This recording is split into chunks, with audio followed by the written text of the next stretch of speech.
Hello and welcome to the Geeky Brummie Podcast. Joining me today, as always, Mr. Keith Bloomfield, welcome. Hello, Ryan. And also Mr. Leigh Price, how are you? Hello, I'm good. Matt's unfortunately a little bit too busy to join us this issue, but he'll be zooming back in next time, hopefully. Let's start with the usual. What have you been up to? Leigh, what have you been up to since we last spoke to you? What have I been up to? I have been playing more games that are in my backlog, including finally starting up Mass Effect. After all these years, because of EA Play getting added to Game Pass on PC, I was able to finally get it started. And yes, I can see what all the fuss was about. It is great. It's very 2007, but it is very good. Are you enjoying the ASMR map music, which is like the best music ever to just chill to? That music is great. Like it kind of at times reminds me of the original Tomb Raider theme. Like they're very similar. Yeah.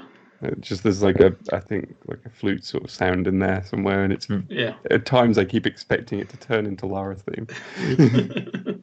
It is such a great game, hampered by the world's worst inventory system, and also the worst vehicle system as well. Don't go knocking the Mako. That's a great little vehicle. It handles like it looks, like a very fat truck with bouncy wheels. I think my main problem is that because it's the PC version and it locks you to keyboard and mouse. Any vehicle thing in games works better with a controller, just because you've got proper analog control, and that always works better with stuff like that. Yeah. So like pretty much as soon as I'd start, it was just full speed immediately, turning it's at full speed immediately. I'm trying to navigate a very narrow space. Please, can you behave? Yeah.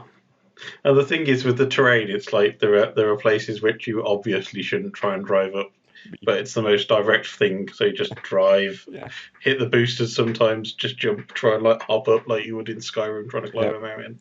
I mean, the thing about that is it reminded me of. Like, those environments reminded me of Death Stranding in the sense that, like, they're just barren and empty and they just go on forever and you've got this awkward mountain to traverse. And somehow it's, even though, like, the Mako isn't the best controlling thing, it's still better than playing Death Stranding. It is such a beautiful game from a story point of view, though. I think it's some of BioWare's finest work from a story point of view. I mean, in terms of story-wise, I think I'm several hours in, so therefore I'm not very far into the story. But like from what I played so far, it's just the way it opens up is brilliant, because it's the sort of thing where there are two ways it could go wrong, where you could either like throw all these sort of sci-fi concepts at the player straight away and just confuse the hell out of you, or over-explain it. But they managed to get that nice bit in the middle where it's like you understand it immediately and you can very quickly grasp everything that's going on. Like, you don't need to necessarily read all the codex entries to grasp all the interstellar politics that are going on behind the scenes, because they do give you just enough information as you go. So for me, that's just a superb opening that just grounded me in that world and got me very invested straight away. So I'm definitely looking forward to seeing more of this as the game progresses.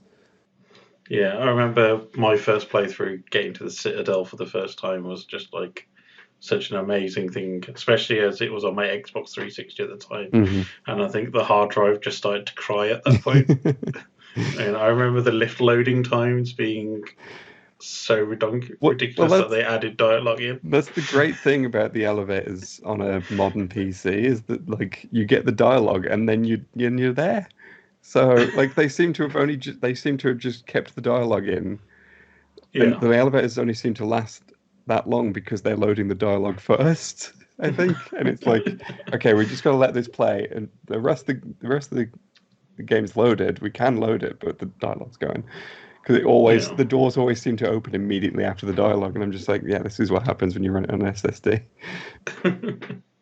Yeah, I'm glad you finally joined the Mass Effect gaming community. And it's 50. I think it's at the time of recordings just over 2 weeks until the Legendary Edition comes out. It's about 2 weeks, which I am very much looking forward to, and might just disappear for a week into the black hole of just playing Mass Effect all the way through from stop to bottom. Yeah. Any other good games you've been picking up?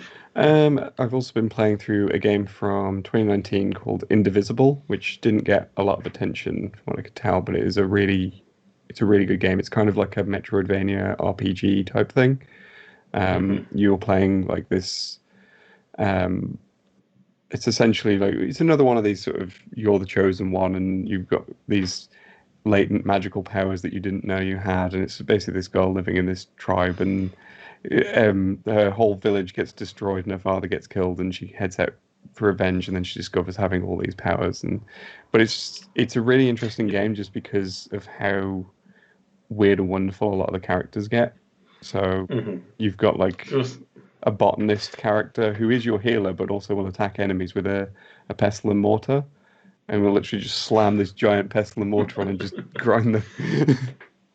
So just mixing up the standard JRPG tropes. It's also got quite a few voice actors that I recognise. As someone who watches Critical Role, every time I use the Archer character, I was just like, "Hi, Matt Mercer." He's also in Mass Effect, I think. Isn't he the voice of the male shepherd, I think? No, he's not. It's a different Matt, I think. Might have to double check that.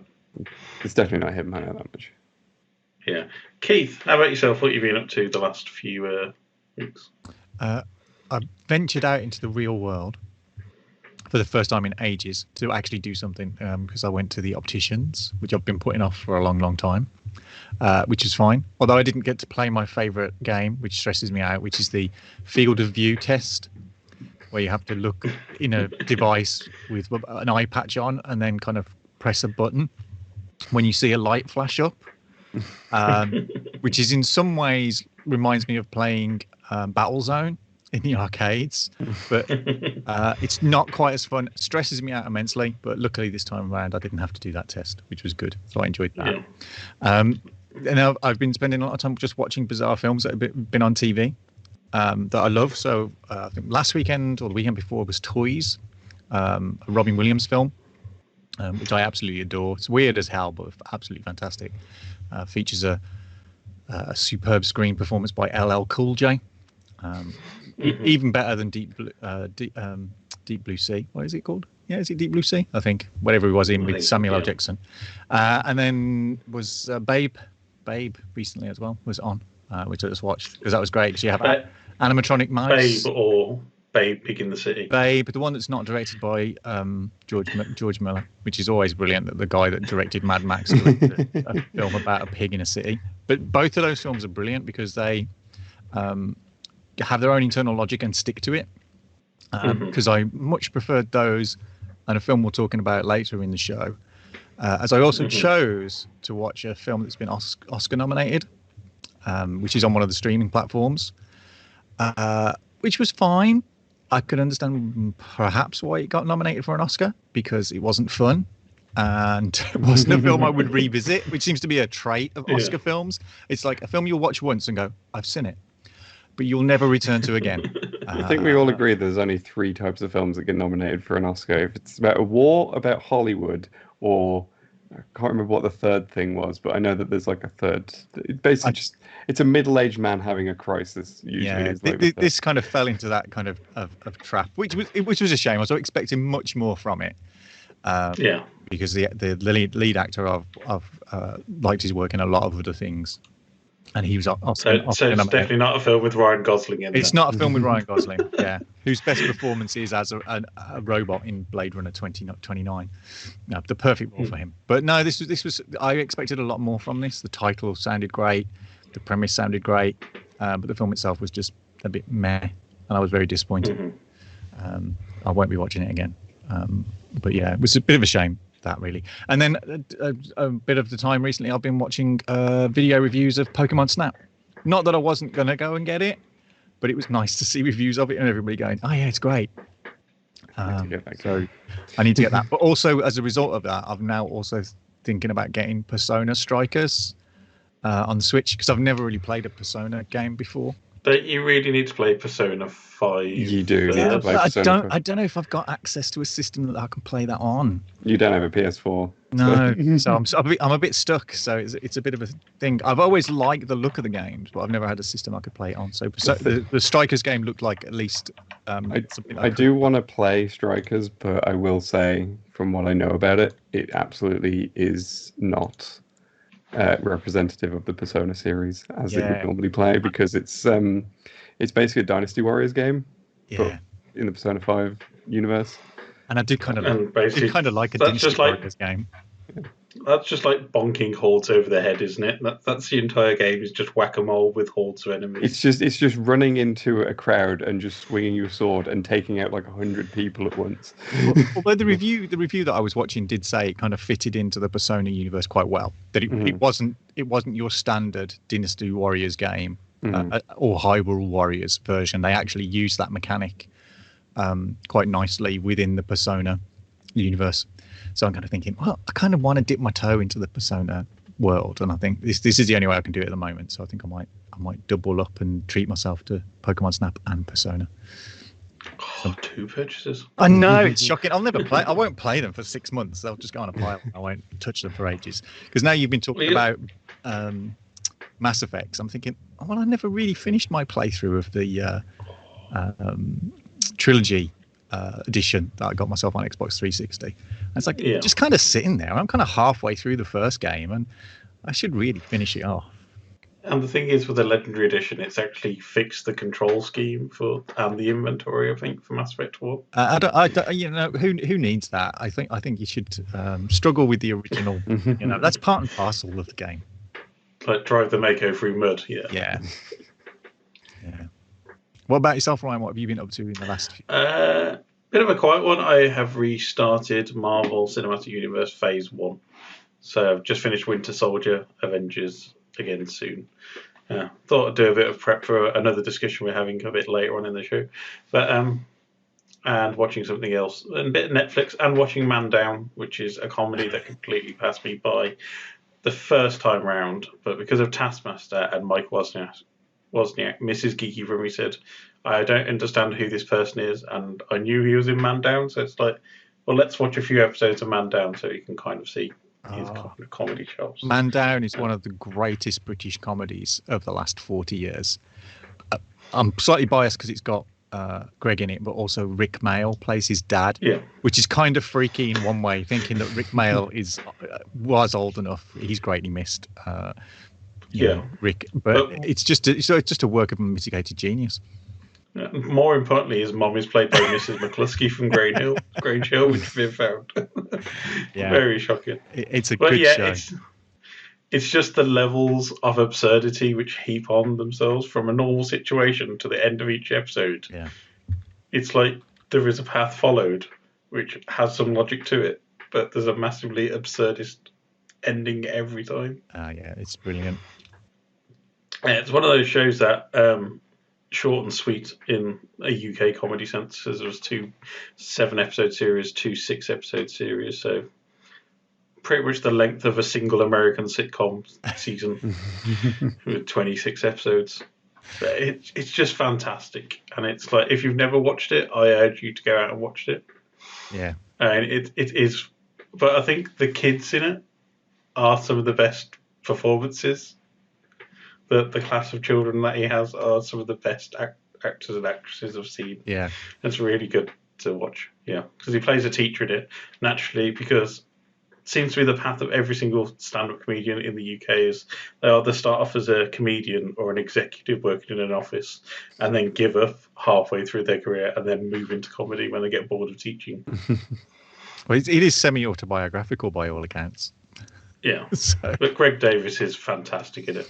Oh yeah, and there is nothing that man won't do for a laugh by the looks of it. Yeah, and it's a genius bit of casting, because him and Rick have got a very similar kind of physical and delivery of their lines. It's just like you could believe that they were father and son. It's just brilliant. That's what I was thinking, even though I've not heard of this show. Like, as soon as you said, you've got Rick Mayall playing his dad, I was like, that works. Yeah. That just fits. Yeah. That makes so much sense. I think that was the big joke when he first started to like get famous in stand-up circles, where he was like, "Yes, it's the giant Rick Mail is with you this week." Yeah. It's like Rick Mail, but somebody's just stretched me. Yeah, and I dearly do miss Rick Mail and his frenetic comedy stylings. Yeah, but definitely worth a watch. It's on Netflix and All 4. It's one of those things where if you have Netflix, you can watch it without the joy of All 4's adverts. But if you want it on free play in the UK, you can watch it on All 4. Definitely worth a watch. Right, a little bit of business before we get further into the show. We have a winner of last issue's competition to win a beautiful Geeky Brummie pin badge, as you may have seen on our Twitter, Facebook, Instagram, website, everywhere else we plastered it. But the winner is, drum roll please, it's Tom Goodman, who hasn't provided his address, so please do get in touch, Mr. Goodman, and we'll get that posted out to you. But well done. Are you going to reveal the actual answer to what Yes. it was? That would be a good idea, wouldn't it? The answer to the question was, in the beautiful badly drawn competition, was Ratchet and Clank, the classic PS4 game, not made by Naughty Dog, because that's the only thing I can remember about it. It's the other franchise. Yeah, It's not Jack and Daxter. Yeah. Yeah. They just blend into my head. They're like the same franchise. One's robotic version of the other. Ratchet and Clank, the developers of that went on to make Spider-Man. So there you go. Yeah. But yeah, really good game. And we'll be doing another round of badly drawn in the next issue, I assume. So another chance to win a badge. I'll just draw them actually badder next time. Make it a little bit more difficult. But yeah, congratulations, Tom. Mm-hmm. So coming up in today's show, we'll be looking at the latest release on Netflix, which would have originally been the cinema release, but that is Love and Monsters. We'll be talking Captain America, as it's his 80th birthday this year, and we'll be looking at the Resident Evil franchise and its many iterations that we've had throughout the years. But we'll be back shortly. What's happening to you these days? Having lots of fun? Believe me, I know some folks that are in for some fun. Take a minute. See what's in it. But you can see how dangerous this could be. But first, we're going to have a little fun tonight, folks. It's time for the Geeky Brummie Podcast. So, Love and Monsters has dropped on Netflix in the UK. Internationally, it was Paramount Pictures, I believe, in the States in an October release. But due to things and nasty bug-based things, we've not been able to have it in a cinema release here in the UK. I find this film very hard to describe. It feels like it's riffing off Zombieland, but it's like a Nickelodeon Kids version of Zombieland is the only way I can phrase it in my head. Keith? Well, I feel partly responsible, as I'd suggested that we watch this, because it was something that had popped up on my radar a while back. Because it was coming, it was one of the few films that was coming out through Paramount. It was a studio I've liked a lot of the stuff that they've put out over the years. They seem to be a good studio. Did Star Trek, did Indiana Jones, and so this was kind of the first Paramount film for ages, and it had got some interesting people involved. There was a guy, Michael Matthews was the director, had done an interesting film before, Five Fingers from Marseille, I think was the name of the film. But it was just the idea of this kind of monster apocalypse thing. And I think what I liked about it is it had a very distinctly 80s vibe about it. It was a film that kind of reminded me of things like The Last Starfighter or a lot of the Amblin films, where you've got kind of an underdog character who kind of, he isn't the chosen one, he isn't the kind of like the hero or the jock or whatever it is, and he's kind of just has to deal with the situation that's around him, and from his interactions with other characters finds his inner strength. He still doesn't become the chosen one or whatever it is, but he becomes more confident of himself and able to do it. And sorry, all I can think when you say the chosen one now is Kung Pao, and it's just really. See, you go there. I go like I go Golden Child and Eddie Murphy, but and some of the things that I'd seen was like the fact that it was just something that appealed to me because the lead character was the kind of character that I would have imagined myself to be in that situation, much like in Last Starfighter. He draws. He makes sketches of whatever the various monsters, and they include some kind of nice little cute animations of that. But it wasn't bleak. It wasn't grim. It had heart, which is a lot of films nowadays I find don't really kind of have that heart to it. You come away from an Amblin film or something with a warm, fuzzy feeling and go, oh, yeah, I really enjoyed that. And it had an internal logic. And although there were monsters and creatures, it kind of didn't overwhelm the whole thing, and they were used well. And Michael Rooker is in it, and basically any film that has Michael Rooker in it gets a free pass from me in terms of it. And he plays, he's a typical Michael Rooker-esque character. But it was just really nice, and I think Jessica Henwick was in it, who had played in Iron Fist. And again, there was romance. There was a romance and there was a love story in there, but it wasn't kind of done in the usual way. It's like they'd been separated for 7 years and all the rest of it, but it doesn't resolve in the way another film would resolve it. I kind of liked it for the fact that it kind of stuck to its guns in terms of being a little bit different from the rest of the crowd. And I think for a young adult film, coming off things like Divergent and Maze Runner and all those kind of things, probably a little bit too, Yeah. This was you could have a sequel, and they kind of set it up a little bit that there could be a sequel. But there was a TV show on Netflix year before called Daybreak. That was based on a graphic novel, but that had that same kind of sensibility. It was young people being young people. And I kind of really it really appealed to me. It kind of really took me back to the kind of films I used to love as a teenager, that I could relate to them. Yeah, I think it's very much, it gives us that realistic experience of the apocalypse where I think the vast majority of people wouldn't be able to cope. And it's like we're all used to playing games like The Last of Us, and that post-apocalyptic genre has been around for a while now. We've seen Mad Max, Zombieland, multiple iterations of it.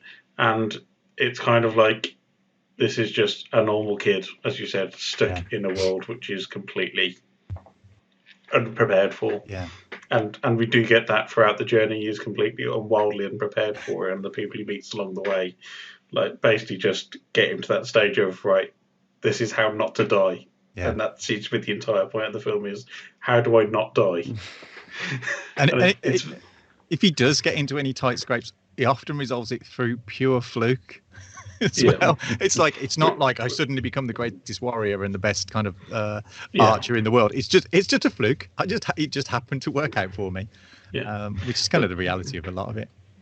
But yeah, I think as you mentioned, it's very much channeling that 80s kids movie vibe of stuff like The Last Starfighter. Reminded me a lot of Goonies and that kind of caper adventure, where there's like a very defined end goal, but it's very loose. So you're allowed to play around with the story. Yeah. It was quite funny as well in kind of terms of like harking back to the 80s, because there was one character in it who I hoped would have done more, but it was Bruce Spence pops up in the middle of it, and you kind of go, oh, that's cool. It's post-apocalyptic, so you've got the guy that was in a couple of the Mad Max movies, which was really cool. But yeah, it was just John Hughes-esque as well. Kind of those kind of feel good movies. It was it was kind of Ferris Bueller's Monster Holiday or something. It was that kind of thing. It was very much a John Hughes love story slapped over the top of a post-apocalyptic horror film. Yeah. But I think it's done very well as well, because you expect every film now to be like bloody and violent, and when stuff like this comes in, it's all aimed for that rated R, PG-13A kind of thing. And this deals with it quite deftly, of doing the old-fashioned thing of cutting away when things are about to get gruesome. and like having the reaction shot rather than having to like see the actual what's occurring. Yeah. And that again felt very late 80s, early 90s. It's like Honey, I Shrunk the Kids a bit with the monsters as well, because everything was like just like a insect oversized. So it kind of really had that vibe to me. And I think, as you said, it's a fun movie. It's a film that you'd expect to see on a Sunday afternoon on rotation for the rest of eternity on like BBC or ITV. It's one of those films where it's inoffensive, the plot's simple to follow, you don't have to worry about it, you can sit yourself down and switch your brain off for an hour and a half and just enjoy the film. Yeah. I mean, like I said earlier, I'd watched an Oscar-nominated film in the same week. Yeah. And I wouldn't return to that. I didn't enjoy it. But this, I would watch again. Because I enjoyed a lot. You know, I connected with the characters. You know, you feel sympathy for people. Yeah. You know, there's a good dog, which is, you know... I mean, having a dog in a film, automatically a winner, isn't it? Yeah. Yeah, and I think as well it plays off the popularity of things like Stranger Things, which really played into that kind of more innocent, ambling, you know, Steven Spielberg style thing that you could have, you know, interesting subject matters. You could reference zombies, you could have monsters, but done in a way that doesn't alienate people or, you know, doesn't go down the route of being too bleak or too inaccessible and kind of like grim and stuff, which is refreshing. It's like, you know, nowadays everything wants to be dark and grey and, you know, everybody's getting stabbed in the face for, you know, sneezing or whatever it is. It's great not to have something that's high concept as well, because that's what sci-fi has been in the main for multiple years now. It's nice to have some dumb, goofy, monster-based sci-fi on screen rather than having to like think about, because we've got Dune coming up, which is pretty much the ultimate high concept sci-fi film, and this is like the opposite end of the sci-fi spectrum. It's like you can really put these two in the same pigeonhole without using the sci-fi as a category. Yeah, and I think as well, the other thing that it did really deftly was it addressed some underlying modern issues, particularly like climate change and man's place in the world.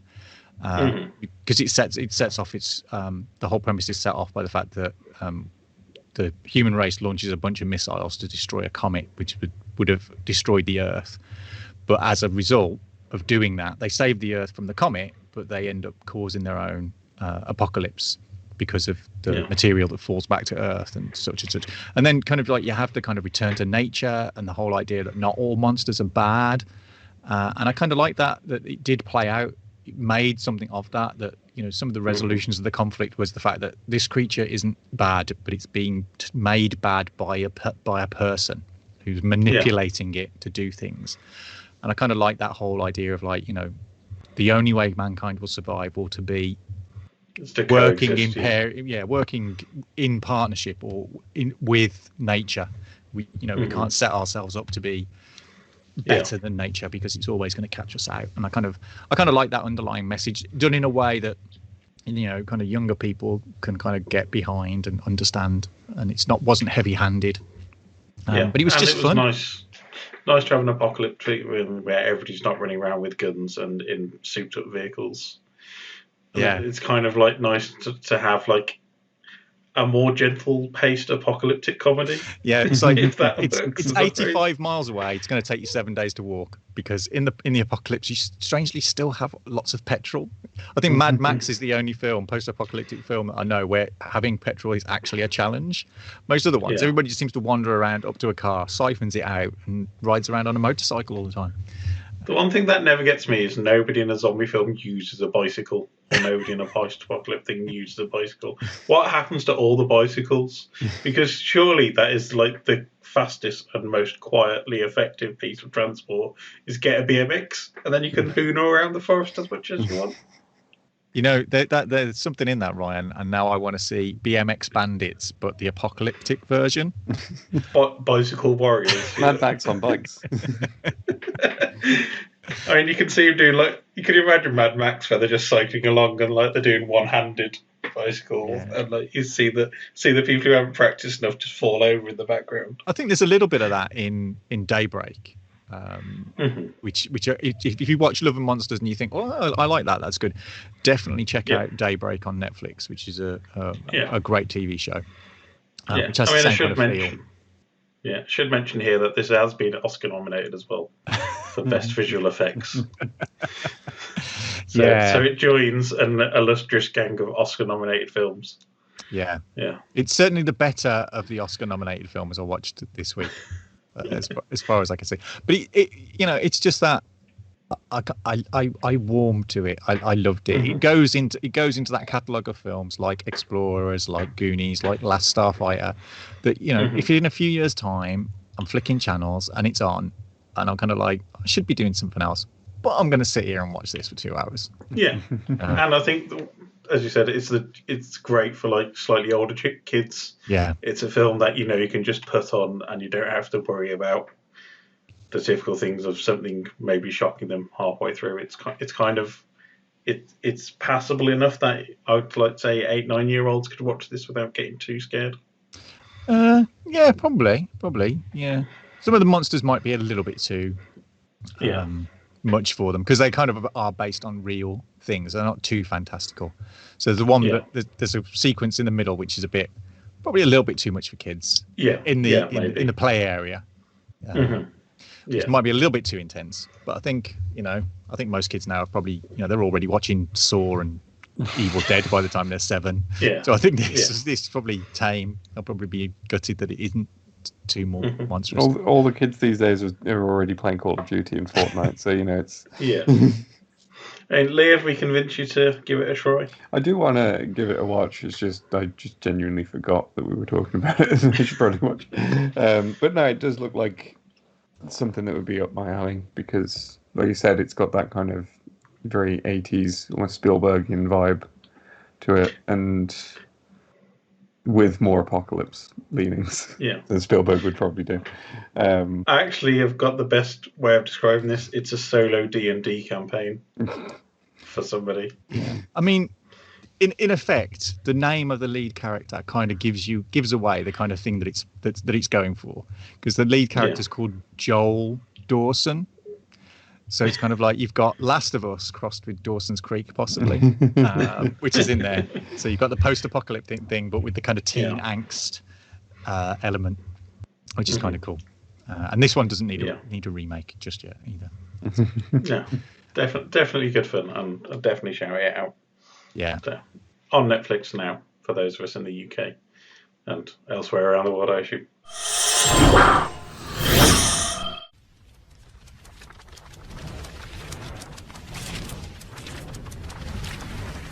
Time to take a look at some of the comics out now and coming soon in the pull list. Out now we have S.W.O.R.D number 5 from Marvel Comics. This is written by Al Ewing with art by Valerio Schilti. In this issue, All the Colors of the Dark. On Krakoa, Fabian Cortez and the Quiet Council discuss the rules of murder, but in space the murders have already begun, and the killer has a connection to Cortez he'd never suspect. The color may be gold, but this, my friends, is pure giallo. Also out now, we have Ultraman, The Trials of Ultraman number 2, also from Marvel. This is written by Carl Higgins and Matt Groom with art by Francesca Manna. In this issue, when a teammate is in danger, you pull out all the stops to save them. And sometimes, when things are really dire, that means donning your Sunday best. Even if Team Ultraman can pull off this unorthodox rescue, the results will raise some mind-bending questions and put our heroes in the crosshairs of a brand new threat. Also out now from Marvel, we have Way of X number 1, written by Simon Spurrier with art by Bob Quinn. In this issue, The Way of the Future of X. Mutant kind has built a new Eden, but there are serpents in this garden. Some mutants struggle to fit in, some mutants turn to violence and death, and the children whisper of the Patchwork Man, singing in their hearts. Only one mutant senses the looming shadows. Snared by questions of death, law, and love, only Nightcrawler can fight for the souls of Krakoa. Only he and the curious crew he assembles, including fan favorites Dr. Nemesis, Pixie, and Blink, can help the mutants defeat their inner darkness and find a new way to live. And also out now from Boom Studios, we have Berserker number 2, written by Matt Kint and Keanu Reeves with art by Ron Garney. And in this issue, US government Dr. Diana Aja seeks to unlock the mysterious bee's memories, lifetimes of violence and tragedy like no one else who has ever lived, that began with a fateful decision in ancient Mesopotamia. Also out now from Marvel Comics, we have New Mutants number 17, written by Vita Alia with art by Rob Rees. In this issue, what's left over when you go home? With a mutant child lost in Otherworld, it's up to the New Mutants to find and extract him without losing themselves in the process. Meanwhile, on Krakoa, Warlock makes a friend, Wolfbane makes a friend, and Magic makes some enemies. And also from Boom Studios, we have Once and Future number 18. This is written by Kieran Gillan with art by Dan Mora. This is the final issue of the current arc, and in it, the truth shall be revealed. Our world is hardly ready for the consequences to come. But don't worry. Duncan and Bridget are here to save Britain from being pulled into the other world. Unless, of course, they fail. And also out now from Valiant, and my current comic of the week is Shadowman number 1, written by Cullen Bunn with art by John Davis Hunt. In this issue, the forces of darkness are awakening and they are hungry for life. Will Jack Boniface, feared by the forces of evil as the protector Shadowman, be able to save us all? And coming up next week, delayed for a few weeks from IDW, we have Star Trek Year 5, number 20, written by Brandon Easton with art by Sylvia Califano. And in this issue, as the crew of the Enterprise moves forward towards an uncertain future, one of their own will be pulled into a violent past. While investigating a mysterious structure on Vulcan, Spock vanishes. As the crew tries to find him, Spock must fight to survive as he navigates the painful past of his home planet. The final voyages of the original crew continue in this time-hopping adventure. And that's it for this week. As always, you can find out some other great comics that are available each week in the On the Radar section. But for now, back to the main show. So, next week, Resident Evil 8 is launching, and I'm very aware of this because the internet is just full of people who are desperately lusting over the tall vampire lady. It's it's ridiculous. But at the same time, it is also 25 years of the Resident Evil franchise. It started in 1996, back on the PS1, and has been going strong ever since. And Capcom seem to be pulling out all the stops for 25 years of the franchise, because we've got a new film coming up, which has absolutely nothing to do with the previous films. What you mean, those cinematic masterpieces? Lee? No. Mila Jovovich's sandwich ticket for the last 10 years. No, I mean, like, it's Paul W.S. Anderson, isn't it? Mm-hmm. Yeah, he's moved on to Monster Hunter now, so I think he's going to gradually move through all the Capcom properties and ruin them all. I'll wait for Mila Jovovich to turn up in Monster Hunter. She's in there. She's the lead actress. Oh, there we go.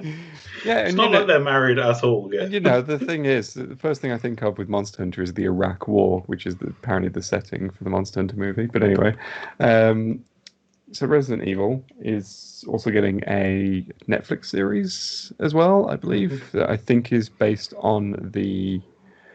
I'm actually confused now if the series or the film is going to be based on like the first two games, but one of them is based on the first two games and another one is an original story set in the universe.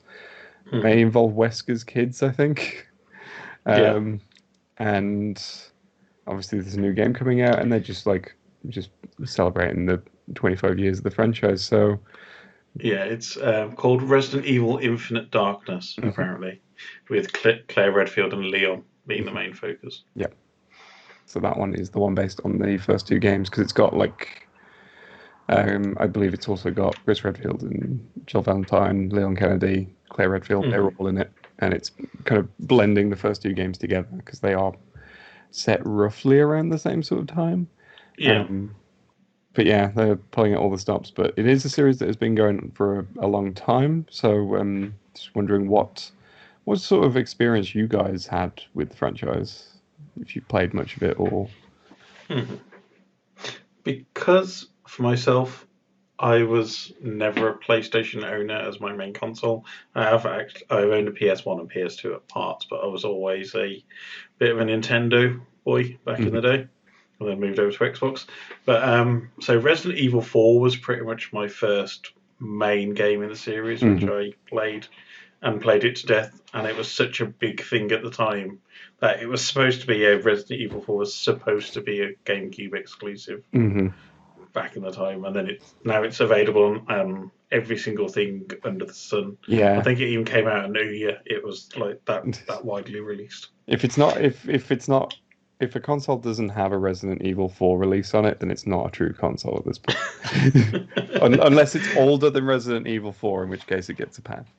Yeah, I wouldn't be surprised if they went back and did like demakes for the N64 and the SNES just so they could claim it on that release. I mean, they are talking about like remaking it, and I feel like that's the most pointless thing because RE4 just holds up quite well, and you can just remaster it. But yeah. Whereas like 2 and 3, the recent remakes of that made sense. I feel like 4 doesn't need it. I think 4 was pretty much the first 3D game with a comfortable controller system. Yeah, it was. And it's been aged so much. It was the first like over-the-shoulder third-person perspective rather than the fixed camera angles and the tank controls, which the previous games all had. So.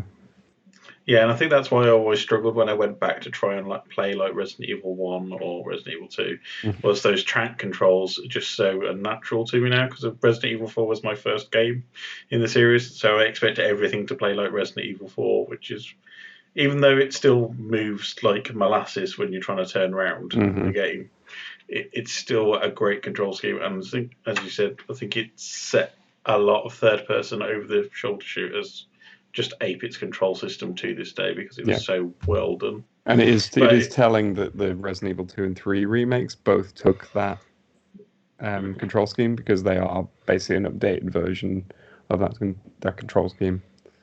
Yeah, and it's just such an impact, and it was just such a big thing when it came out, and I felt so great because I had it on the GameCube and nobody else could play it, so it was kind of like it was the hot property game where everybody else had PlayStations, and I'm like, I'm just gonna play Resident Evil 4 now.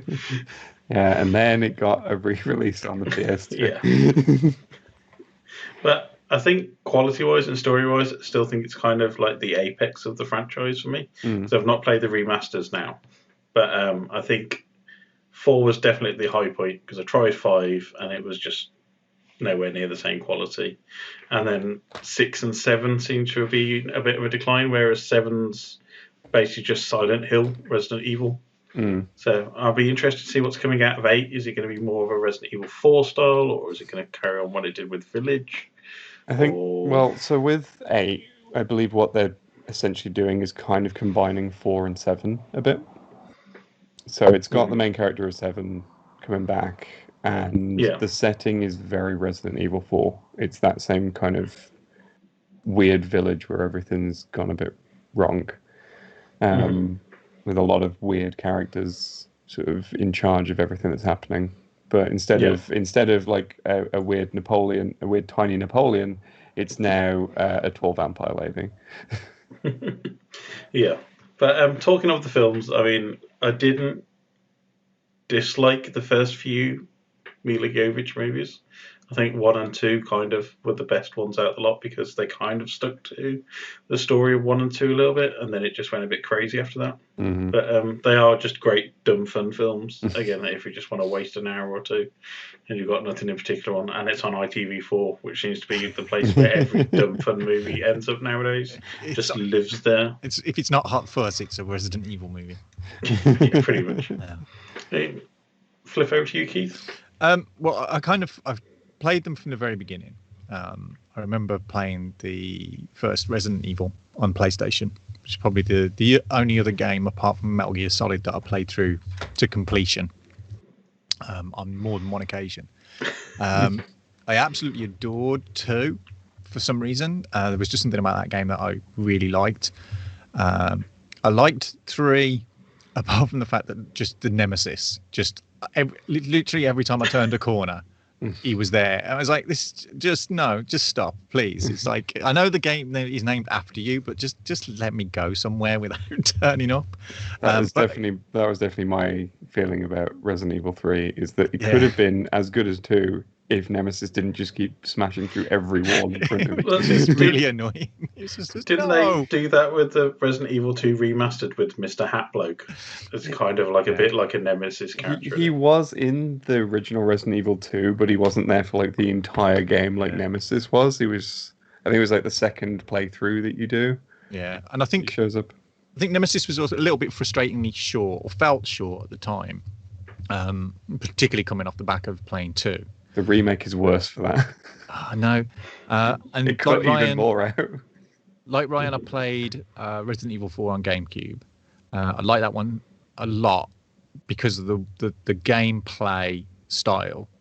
I didn't particularly feel it being it wasn't Resident Evil enough for me. When they kind of went with that kind of like, Eastern Europe village malarkey. Yeah. It's kind of like, Well, it's not zombies anymore. I was going to say, it's like that swap from zombies to, was it Spanish villages? I think it was supposed to be. Yeah. Set in Spain. It was a bit weird. It was a bit weird. And I mean, I did like it enough that I then had it again on Wii. But kind of after that, I kind of drifted away from the franchise. I haven't played 5, haven't played 6, haven't played 7. Purely because if I've seen a Let's Play, I've kind of experienced that game. They seem a bit more linear in terms of it's just a story. It's kind of you're going from set piece to set piece in a strange way. And I've kind of like I've not really felt it for a while.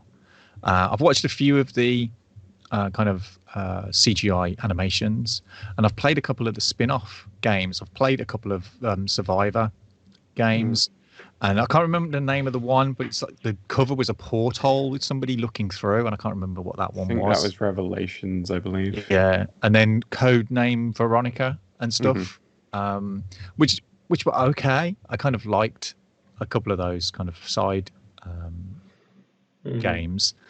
Code Veronica is an interesting one because, like, even though it's sort of classified as a side game, it feels like a main one. Yeah, I think. Like, Well, wasn't it originally supposed to be 2? I think it was Part 2. supposed to be 3. Because of like where it sort of sits, because it obviously follows on from 2. And I think like it was supposed to be 3, and then they thought, well, we can just reuse some assets and stick Jill Valentine in there, and we'll call that 3 instead. Yeah.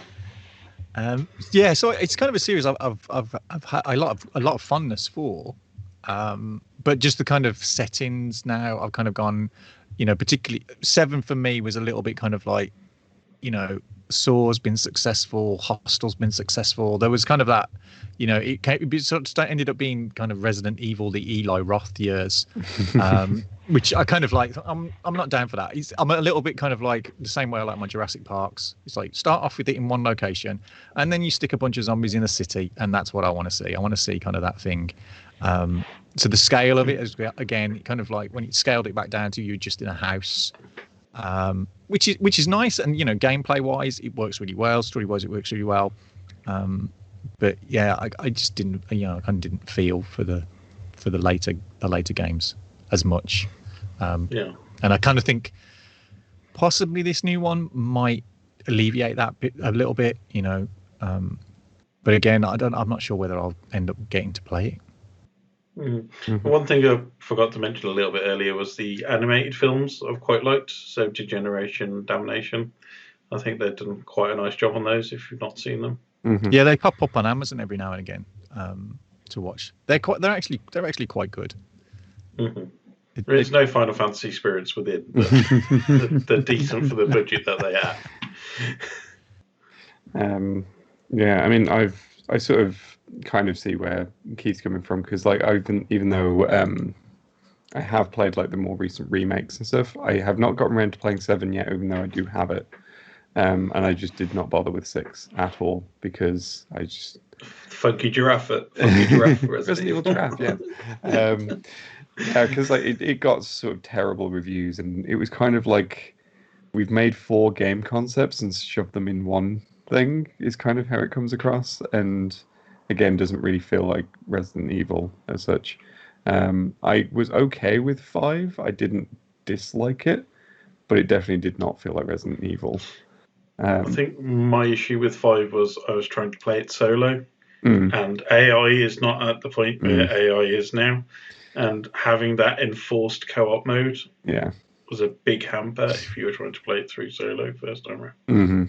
I didn't have too much of an issue with it because I did play through it solo, but yeah, I can see how it wasn't great at the same time. I mean, you're trying to shoot zombies and you're like your teammates off humping a box on the side of the map. Yeah, it's kind of weird because we mentioned another game when we were talking about PlayStation a while back, and at the time, although I liked the Resident Evil games, I kind of felt more drawn to the Parasite Eve games, strangely. Because they had a similar kind of sensibility about them, and I kind of liked that Parasite Eve games. And it was bizarre that they didn't seem to go anywhere, and the Resident Evil games kind of like have steamrolled on and on. Yeah. Even above other games that were possibly a little bit better. I think part of the reason for Parasite Eve is because like the original never got an official release in Europe. And then the second one, because that first one was more of an action RPG than a Resident Evil type game, the second one definitely went full Resident Evil. Yeah. And you could tell that was like Squaresoft at the time being like, well, Resident Evil's popular. Yeah, we're going to bite this cherry. Yeah. And then the only time they've ever gone back to that franchise is like that PSP game that everyone hates and pretends doesn't exist. Because it was basically Tetsuya Nomura being Tetsuya Nomura and just being like, what if I make it incredibly complicated and stupid and just ruin everything about the franchise, like he's been doing to Final Fantasy for the last 10 years?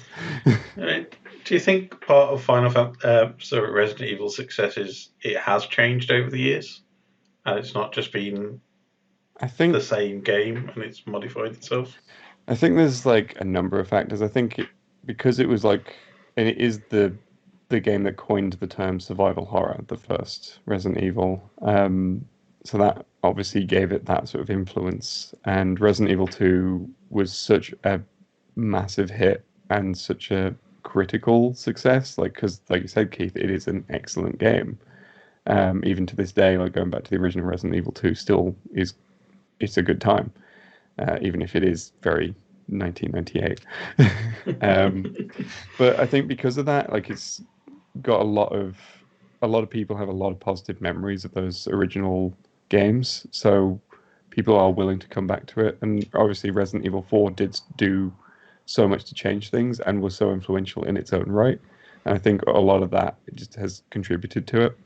So there's just always tried to adapt itself as best as possible. Even 7, because of the way that 7 is very much like, this is where horror is now. This is where horror games are. This is what we're going to sort of follow that trend. I think with 7 as well, it capitalized a little bit on the failure of Silent Hill and the whatever. It definitely, like, because you had PT, which obviously took off. Yeah. And everyone was like, oh, Silent Hills is coming back. And then it got cancelled. And then Capcom released the house demo, which led to Resident Evil 7. And you kind of see like, they're launching off this. And it worked. Yeah. Because they actually did put out the full game in the end. Mm-hmm. It did feel like it was very much aping that PT Silent Hill remaster.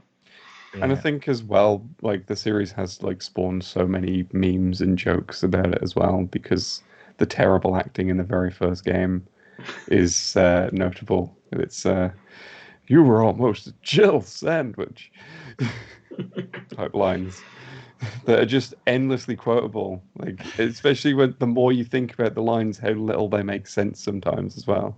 Yeah. I think we're also at a point where it's kind of like, it's just the name, Resident Evil. It's a Resident Evil game in name only, rather than a continuation of a franchise. Like, so I don't, and I've got to the point now where I don't expect a Resident Evil game to be, like you said, have the same kind of feel that I had when I played 2 and Nemesis or whatever it is. They're whatever they are, but they just kind of fall under the moniker of Resident Evil. And it's kind of like, I don't think, for me, the appeal isn't quite there as much now. I kind of probably wouldn't go out instantly to go, oh, there's a new Resident Evil game, I'm going to pick it up. I would kind of like have a look and see if it kind of, rings my bell a little bit before I'd kind of dive in. Whereas, buying 2 and 3, because I'd had a good time playing the first ones, it was like, okay, yeah, I'm going to get definitely get 2, get 3.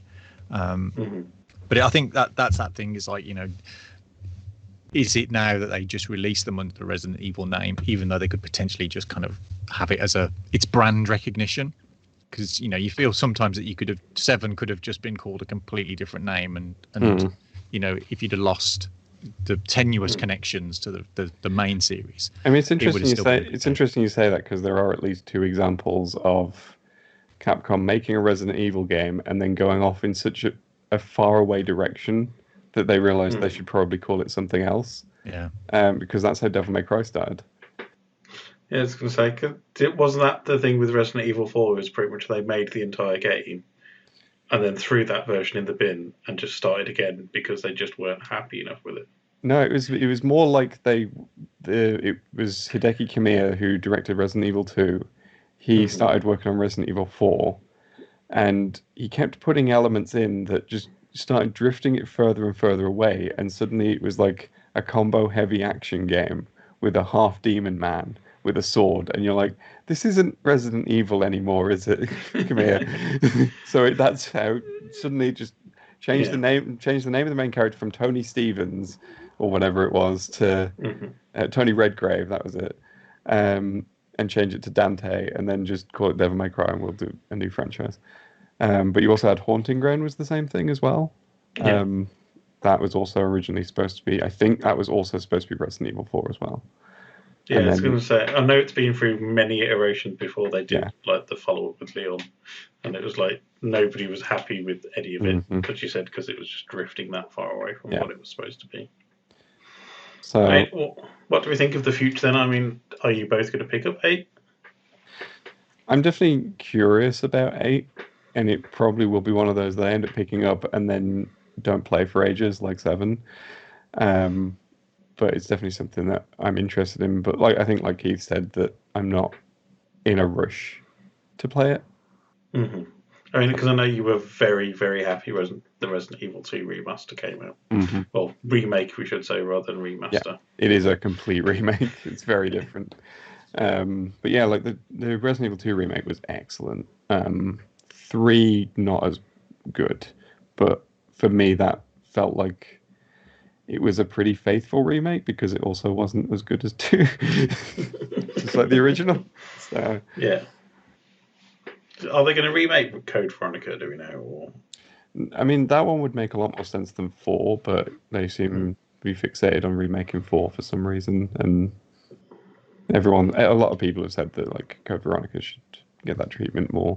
Well, maybe the Survivor games first. I'd be quite happy to play the Survivor games again. I think Capcom pretend they don't exist at this point. So. Yeah, you never know. They might do a big anniversary pack for you, Keith. They might just be beavering away in silence. Yeah. Mm-hmm. Again, I probably won't rush out to play 8. I'll kind of probably have a look at and see. But I mean, there's going to be plenty of fan art coming out of the game. There already seems to be plenty of that. Because at one point I was thinking, is this game already out? It's like, have I missed it completely? As soon as that trailer came out, all I thought of was the Futurama scene with Death by Snoo Snoo. Oh, that's been everywhere. All that jokes are involving that episode. It just seems to be a very curious thing that they picked for the antagonist this time around. I also get the feeling that she's not the main antagonist, though. I think there's from sort of some of the hints we've been getting, I think there's 4 separate antagonists in different parts of this village, and I think she's just one of them. Yeah, I think that's probably most likely the case. Please hope it's not like Far Cry 5 and it's going to be 4 separate outposts that you have to wander around. You imagine if they turned it into a Ubisoft open world sandbox game, I think. You imagine the arguments. No, I think they're going for Universal movie monsters. They're doing a vampire. They're probably going to do a werewolf king or something like that, and then we'll just have a Frankenstein or something. I don't know. That'd work nicely. Maybe a creature from the Black Lagoon creature. Yeah, that could be the 4th one. Yeah, there you go. Yeah. At least the benefits of modern technology is you haven't got to wait 30 seconds for a door to open. Yeah. Or to climb upstairs. I just hope there's lots of typewriters left around aimlessly for no apparent reason. I mean, it's funny you mention that, Keith, because that is one of the great things about the Resident Evil 2 remake is instead of having that slow door open animation, you can just slam your way through every single door. But so can the zombies, so they added that to it. Yeah, I wonder if they'll still keep mixing herbs in it. I think that might still be a thing. I'm not sure. Special mixing of some herbs, yeah. Yeah, there's some reason that they don't feel pain, and it's not because Yeah. But, I think, as you said, it's one of those things that's managed to constantly reinvent itself, yet still be faithful, as we've seen with the remasters. I think it's a bit of a coin toss with Capcom, but I think they're much better guardians of their history rather than places like Konami or Sony themselves at the minute. Mm-hmm. Hello and welcome to the portion of the show where I talk about my games of the week. For the past 3 weeks. 2 weeks ago, the game of the week was Darkside Detective, a Fumble in the Dark, available on all major platforms. A point-and-click adventure set in a haunted town, this is a comedy supernatural mystery. The sequel to 2017's Darkside Detective, this second outing for Detective McQueen places him up against 6 strange cases that will see him venturing to places like a carnival and an amateur wrestling circuit. I'm generally a fan of detective-based point-and-click adventures, especially those with a supernatural angle, so this looks exactly like the kind of game for me, so I'd recommend giving it a shot. It currently has a demo on Steam too if you'd like to try a part of it beforehand. Last week, Game of the Week was Turnip Boy Commits Tax Evasion, because when a game has a title like that, it's demanding to be called Game of the Week. Set in a corrupt vegetable society, Turnip Boy is accused of tax evasion, unsurprisingly, and now is setting out to commit petty crimes to bring down his debt and then bring down the government. The whole thing is a chaotic take on the old school Zelda formula, and it looks ridiculous in all the best ways. And then, for this week, do you know what game I loved back in the day? Pokémon Snap, a rail shooter where all your shooting was done with a camera and all your targets were Pokémon. It was a fun, creative time where you'd have to work out how to get the best shots of Game Freak's adorable creatures. So it is with great excitement to announce this week sees the release of new Pokémon Snap, which is also Game of the Week. As the name suggests, it's a new Pokémon Snap, with the core gameplay largely unchanged from the 1999 N64 original. You are a Pokémon photographer, so you head out in a self-driving pod and take photos as you drive by, occasionally using tools to encourage certain behaviours and take even cooler photos. New Pokémon Snap promises more of this with a few modern tweaks and adjustments, and of course looks so much better. I'm excited for this, and you should be too. And now, with that, let's get back to the main show. This year is also another anniversary year, and this one is for Captain America, who is 80 years old this year. The publication of his first comic was actually March 1941, when he appeared in Captain America Comics #1 from what was called at the time Timely Comics. So the Captain himself was created by writer Joe Simon with artist Jack Kirby, who many people will know went on to be very influential in the creation of many, many other Marvel characters.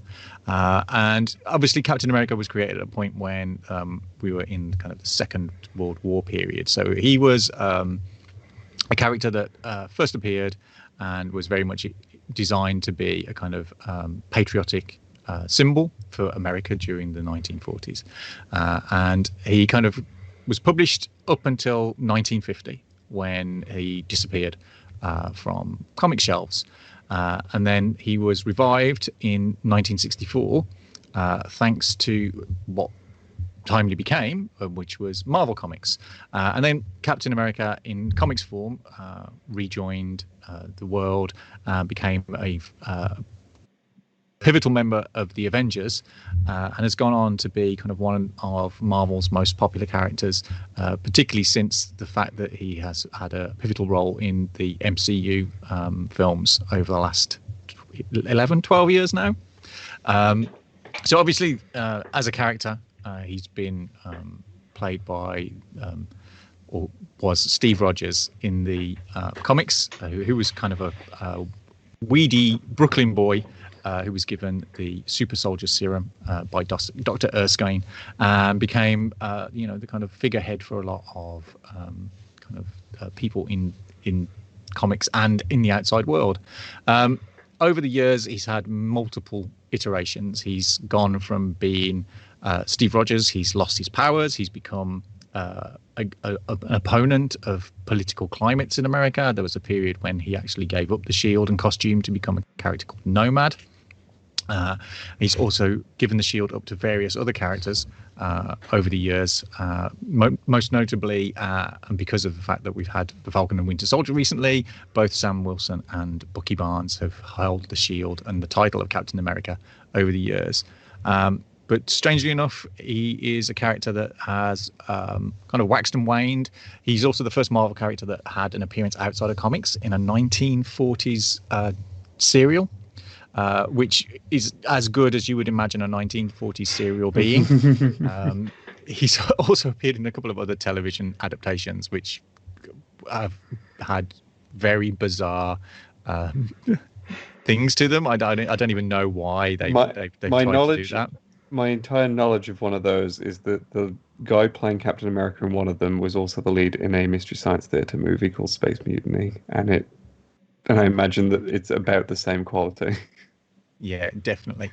But I think Steve Rogers and Captain America kind of hit the heights of his popularities kind of in the late 60s, 70s, and then just has continued to be the equivalent of Marvel's Trinity. DC Comics have got obviously Batman, Superman, and Wonder Woman, and I think Captain America is kind of there alongside kind of Iron Man and the Hulk. Really, they're kind of the big characters that everybody knows. If you showed them an image of these characters, they'd instantly know which superhero they was.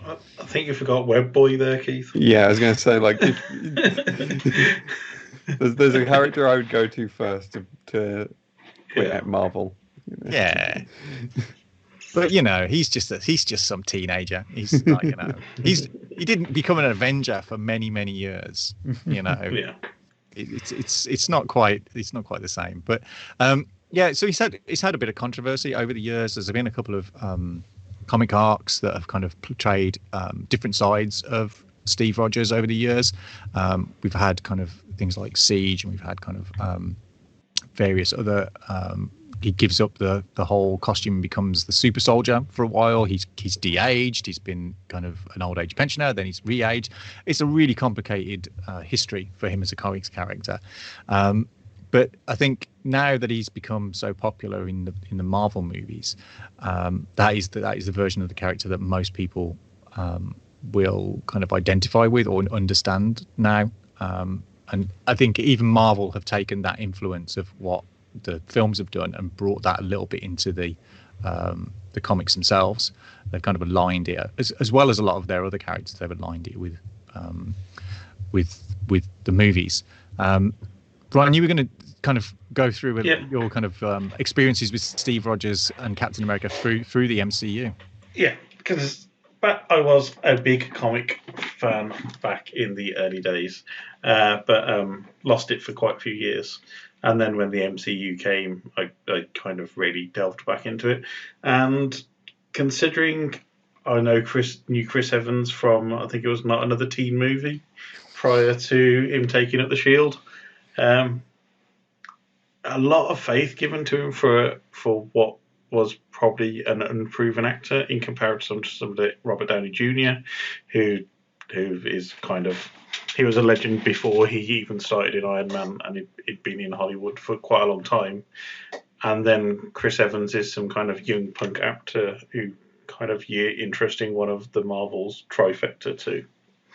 But what are you talking about? He was one of the evil exes of Scott Pilgrim. yeah. And he'd already been in a Marvel movie prior to being Captain America, which everybody has forgotten, which was Fantastic Four. So he was in 2 movies as Marvel before then. But I think Chris Evans has played the character very deftly.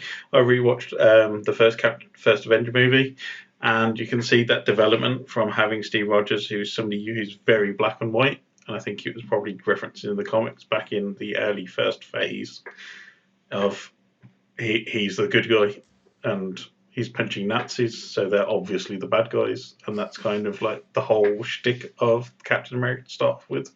He's always fighting the good fight. And then you kind of start seeing those shades of grey creep in slowly. So Avengers is still very straight-laced, and I think it's around the Winter Soldier, which is basically just the Manchurian Candidate for Marvel fans. But around that, you can start to see the grey start to fade into his character, of where everything's not straightforward anymore. Everything's not a case of I'm the good guy, therefore I'm ultimately right. It's a case of what if I am wrong? And you can see that then fade through the rest of the Marvel Cinematic Universe, when we get to Age of Ultron, Endgame, Civil War. It's kind of the big crisis of confidence moment you have, and then you see him basically become Nomad in Name It without the shield at some point, even though they don't actually refer to him as that character name. And it's pretty much just a riff off Nomad in the comic books. And then you see the whole self-sacrifice and the loop back during Infinity War and Endgame to the final.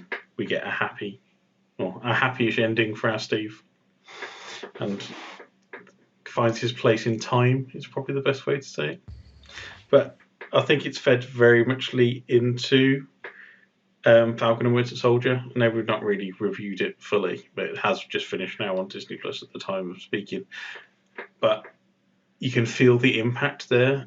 It's weighted a lot in the scenes, and I think him as a character has really set a mark on how do you play a superhero.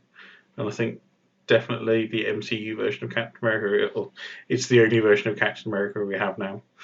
The comics pretty much just lift and shift Chris Evans straight back into it.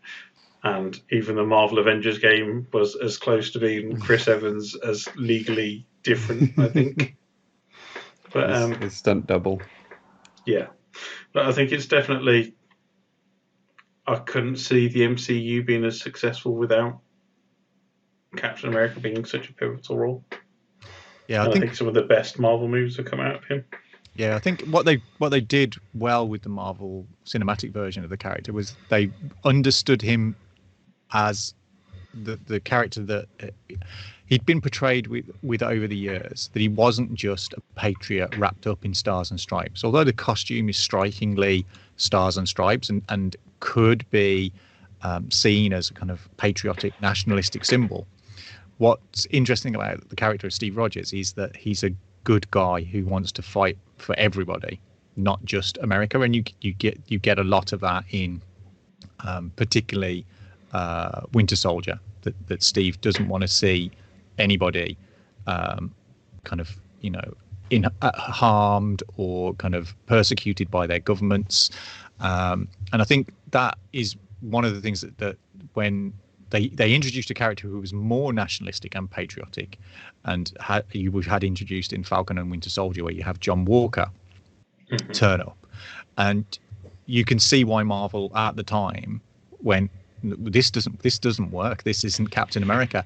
So they have to transfer him across to becoming the US agent and bringing Steve back. And I think that the perennial appeal of Steve is that he's an everyman, but he's not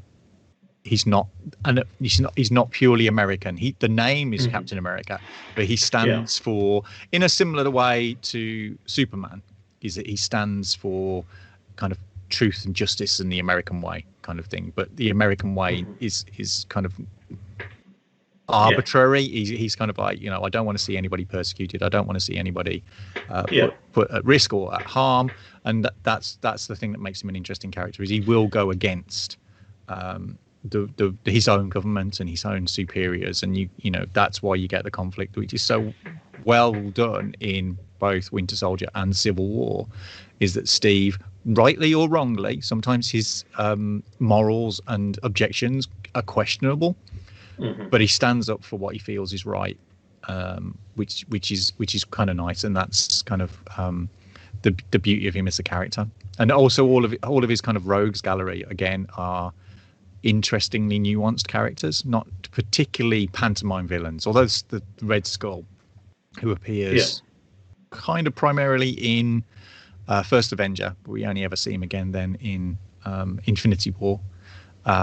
He's kind of the most kind of villainous, cartoonish. But again, Zemo, as he appears in the MCU, is really deftly done.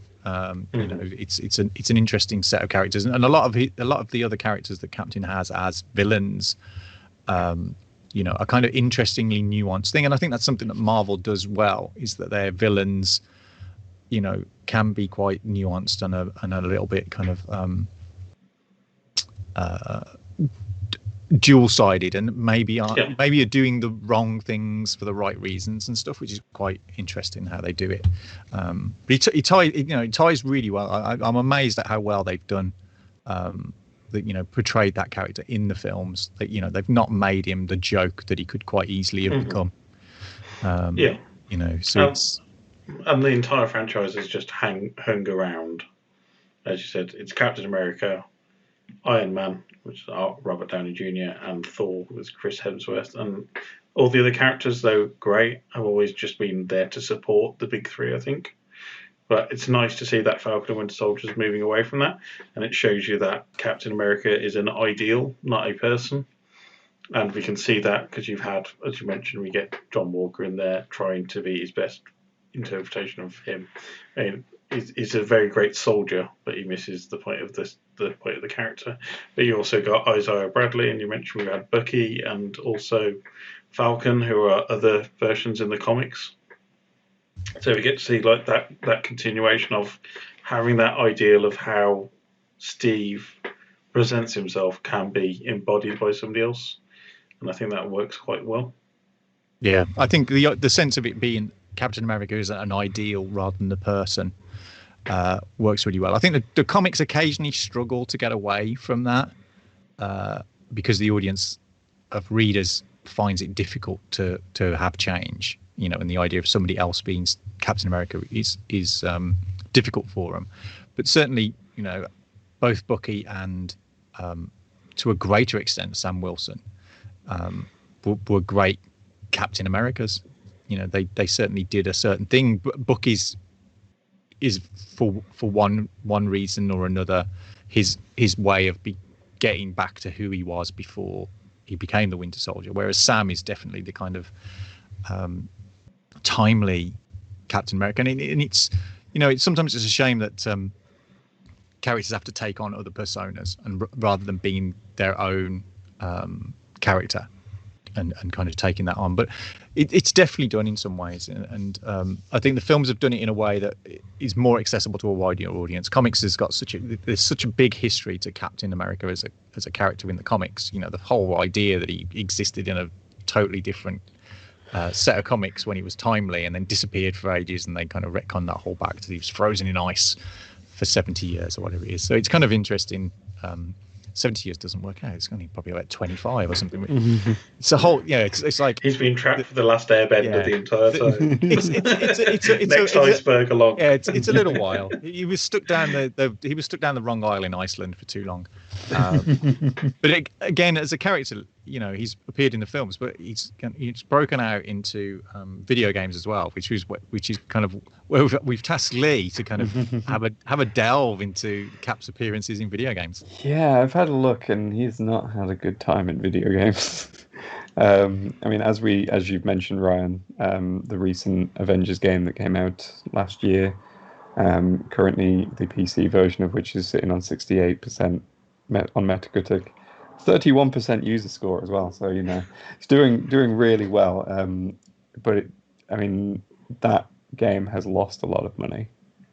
Like, it has not impressed a lot. It's not really won over a new audience for the character or for the Avengers as a whole, and it's also not really pleased Marvel fans. And I find it kind of weirdly impressive at how badly that's failed, because this is like the sort of biggest Marvel multimedia thing to come out since Endgame, really. Because I think it did predate WandaVision and stuff. So I think because the MCU now is so prevalent in our minds, any move away from MCU for non-long-term comic fans are automatically going to try and reject it. But I think that was part of the problem, because they, rather than trying to do their own unique spin on the characters, like you've seen in the comic version has gone through various different iterations, and they could have done something with that. But they clearly, with the outfits and stuff, were very much trying to steer close to the MCU, but the faces do not look like any of the actors. And it's very clear they could not get the license for any of those likenesses. And that's why all the jokes about stunt doubles came from. And I think they probably could have got the license, but they probably just decided to spend the money on more marketing instead. And which is not a great choice. It's also not really helped that the game came out and it's basically just a rather barren live service game that, like, the only additions they've made to it are 2 different Hawkeyes. Yeah. And that's a weird choice. From what I've heard, it's a grind 'em up is the best way to describe it. It's just constant, boring grind. It's like they designed it around microtransactions and then forgot to put the microtransaction system in, so you can't even skip it all with money. But like, I had a look at what else Captain America's been in, and it's interesting that he's only ever had 2 games entirely to himself. The first of which was Captain America in the Doom Tube of Dr. Megaloman in 1987 for the Amstrad CPC and Commodore 64. So very old, and very few reviews exist for this game, but the ones that do were not too impressed. Crash Magazine and Zap64 both gave it 36%. Meanwhile, Sinclair User and Your Sinclair gave it 7 out of 10, which is slightly better, slightly more respectable. But you can tell who was the IGN of the day in that guy. But the only other purely Captain America game was Captain America Super Soldier in 2011 from Sega, which was PS3 and 360, but that also didn't get... That was to tie in with the first Avenger? Yeah, it was to tie in with the first Captain America movie, and we're looking at sort of around 61% on Metacritic for that one. So, I mean, there's been plenty of Avengers-related games aside from that one. The closest I could find to another purely Captain America one happened to be shared with Spider-Man, and that was another sort of old 80s computer game, The Amazing Spider-Man and Captain America in Doctor Doom's Revenge. I love how long these titles are in the old ones. Yeah, I think there was another arcade game, but yeah, there's a few arcade games and stuff. But there's a couple of side-scrolling beat-em-ups, aren't they? But what I like about this Amazing Spider-Man and Captain America one is that apparently Computer Gaming World declared it the 27th worst game of all time. That was in 1996, so probably had a few more bad games since then. But I think the ones you're referring to, we've got Avengers in Galactic Storm and Captain America and the Avengers were both sort of arcade side-scrolling beats around sort of the mid-90s. Yeah, I think that's similar to, if I recall correctly, going back to when I used to put my pocket change into arcade machines decades ago. They're very similar to the TMNT games at the time, where it's 3 or 4 player characters and side-scrolling, that kind of. Yeah.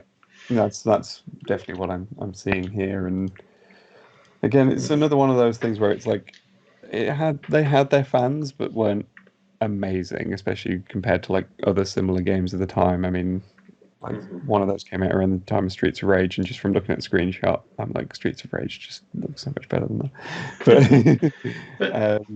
But I mean, it's odd. It's odd though, isn't it? Because you'd expect him to work perfectly as a video game character. He's a super soldier, and you'd expect, because Iron Man has had a few games in the past of varying success, but we've had Hulk games as well, but nothing's ever matched the Spider-Man games in kind of quality and just having that whole superhero feel to it, where you think Captain America would translate quite easily, especially in modern day games. It's definitely interesting with the recent Avengers game, because it came out in the same year as Spider-Man Miles Morales, which incredibly well received. I mean, obviously it's built on the same engine as the 2018 Spider-Man game, and it's really just a sort of short expansion to that in a single game release. But it got rave reviews and it's won awards and things like that. And meanwhile, the full Avengers game that came out months before it is just Square Enix had to be saved by the Final Fantasy VII remake because of how badly that's done. So, Didn't they cancel another franchise to throw the money into Avengers as well? I believe because Crystal Dynamics made the Avengers game, Tomb Raider got transferred over to Eidos Montreal, and Eidos Montreal, I think, normally make Deus Ex. So I think that's what got, it was supposed to be. So that's it was supposed to be the third part in the Human Revolution follow-on game. But yeah, looking at some other ones, we've got like Marvel Superhero Squad, which I think were based on toys. Marvel Avengers Battle for Earth. These are, and all of the Metacritics for these are like in the 60s. And surprisingly, the Lego Avengers one was also did not get some good reviews as well. And normally those Lego games tend to be pretty good, so I'm very surprised to see. Yeah. I think me and Keith played that back at EGX a few years ago. Yeah.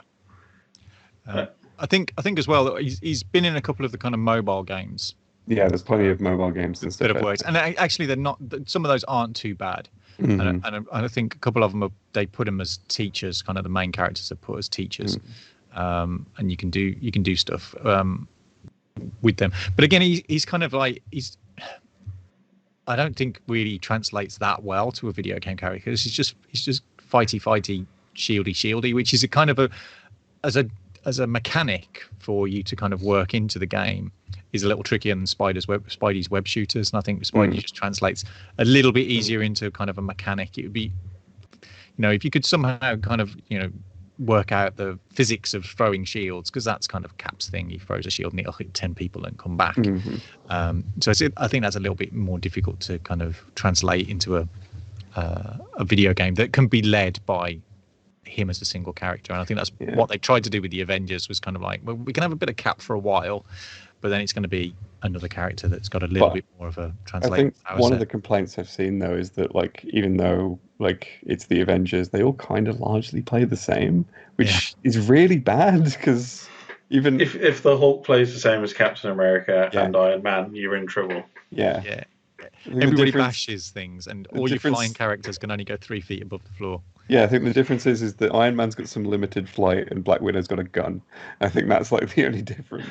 And then, but from what I could tell, like if you're looking to play as Captain America in a video game, your best bet is the Marvel vs. Capcom games, which are generally well received fighting games. Obviously, sort of following on from like the Street Fighters and the Darkstalkers series. It's very much Capcom drawing on their fighting game experience to make just a solid fighting game, which throws their characters in along with some Marvel characters. I always feel like a Marvel versus Capcom game is like a chat down the pub with the who would win conversation. It's like a few beers in, right? Who'd win in a fight? Mega Man versus Wolverine. Yeah. And it's kind of, that's why Marvel versus Capcom was made, just to figure that out for some people. Yeah, I think, but the thing is that game's kind of interested me, but it's always the Marvel stuff that's put me off it, because as someone who just isn't into Marvel, like, I would definitely, but if they wanted to do just a Capcom crossover fighting game, I would probably just jump on it straight away. But the Marvel stuff that puts me off. After I did my PlayStation All-Stars History series years ago, where I looked back on the origins of all the characters in that game, I did get some requests of like doing sort of similar games, and Marvel vs. Capcom was one of them, and I was considering it, and then I looked at, like, funnily enough, Captain America, and I was looking at what I might have to look back at to get a sense of what that was, and I was just like, yeah, no, this is too much work, I'm not doing that. Yeah. He bonks people over the head with his shield. It was more just like the 75 years of comics or whatever that I saw. I was just like, I don't know. Where do we even start with this? It's a convoluted history. Yeah. Like the Capcom side of it, I would have been like, oh yeah, Okami, I've played Resident Evil, I understand Street Fighter, it's fine, I can figure out the rest from there. But the Marvel side of things. But again, but even that's kind of had its problems, because the most recent one has not been well received. Which I think they did kind of rush that one out just to get one out, I think. Yeah. Some things translate to other forms, some things don't. And I think even though superheroes is a big thing right now, they don't always translate very well to kind of video games. Because people are coming to them with the expectations that they'll do everything they could in the comics, and I think that's why, until very recently as well, and the MCU being able to actually show these characters the way they are portrayed in the comics is it worked. The 1970s Captain America riding around on a motorcycle with a motor helmet, with a cycle helmet and a perspex shield. Yeah, it just doesn't work because your expectations of that character is, he can leap around, he hits 10 people with his shield as it bounces around, and if that's not translating, it's like, well, why would I want to be Captain America if all I can do is stand here and occasionally maybe swipe somebody with my shield?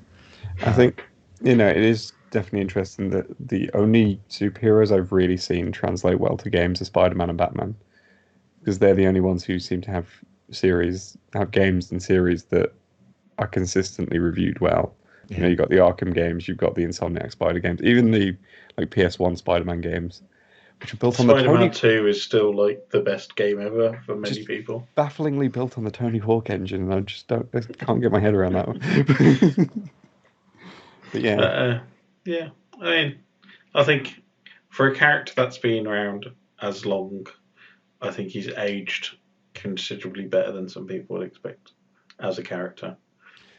I mean, this is the thing, like, as someone who's very much outside all of this, the fact that they have kind of moved him away from being like that kind of propaganda, very nationalist sort of character, and kind of given him depth. And like when you're talking about like him standing up for the American way, like they seem to have leaned into him representing the ideal that's kind of in the US Constitution, not necessarily representing America as it is, which I think is a really interesting way to kind of keep that character going, because there's a lot of good stuff you can do with that. So yeah, it works particularly well with the Falcon and Winter Soldier series, because they definitely lean into that idealism of like what we can be rather than what we are, and I think that helps.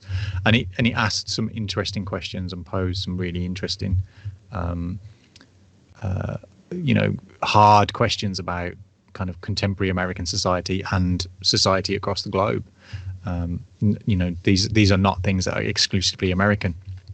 It kind of affects everybody across the world, and an ideal, is something everybody can strive to, which is good. And I think it's unfortunately the name is the forefront of it. It's a little difficult to get away from that idea of Captain America, which I can understand why some people have some problems with him as a character. But I think in his history, it's been proved that he is more than just a patriotic symbol, and as a man actually does stand for something, kind of interesting. Yeah. It could always be Captain America's and like include Canada and South America and Central America. A new version, less stars and stripes. Just a Mexican Captain America.